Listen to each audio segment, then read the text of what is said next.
ആറ്റുകാൽ ക്ഷേത്രത്തിന് വീണ്ടും ബോംബ് ഭീഷണി. ക്ഷേത്രത്തിന്റെ ഇമെയിലാണ് സന്ദേശമെത്തിയത്. കഴിഞ്ഞ ദിവസവും ബോംബ് ഭീഷണി വന്നിരുന്നു. സിജോ വി ജോൺ വിശദാംശങ്ങളുമായി ചേരും. എന്തായാലും ആറ്റുകാൽ ക്ഷേത്രത്തിന് വീണ്ടും ബോംബ് ഭീഷണി ഉണ്ടായിരിക്കുന്നു. കഴിഞ്ഞ ദിവസവും സമാന രീതിയിൽ ഇമെയിൽ വഴി ബോംബ് ഭീഷണി ഉണ്ടായിരുന്നു ക്ഷേത്രത്തിന്. ഇന്നിപ്പോൾ വീണ്ടും പുതിയ ബോംബ് ഭീഷണിയുടെ വാർത്ത. സിജോ, ഈ പുതിയ ബോംബ് ഭീഷണിയിൽ എന്താണ് പറയുന്നത്? ഇതിനെ തുടർന്ന് എന്ത് അന്വേഷണത്തിലേക്ക് അധികൃതർ കടന്നിട്ടുണ്ട്? വിവരങ്ങൾ എന്താണ്? പോലീസ് പരിശോധന നടത്തി. അസ്വാഭാവികമായും ഒന്നും കണ്ടില്ല.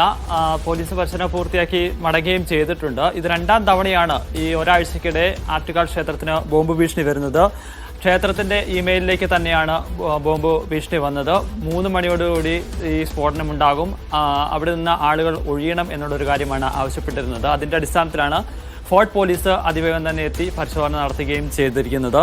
ഈ ക്ഷേത്രത്തിന് മാത്രമല്ല, അതോടൊപ്പം തന്നെ നടൻ SV ശേഖറിന്റെ വീട്ടിലും ബോംബ് വച്ചിട്ടുണ്ട് എന്നുള്ളൊരു സന്ദേശം ലഭിക്കുകയും ചെയ്തിരുന്നു.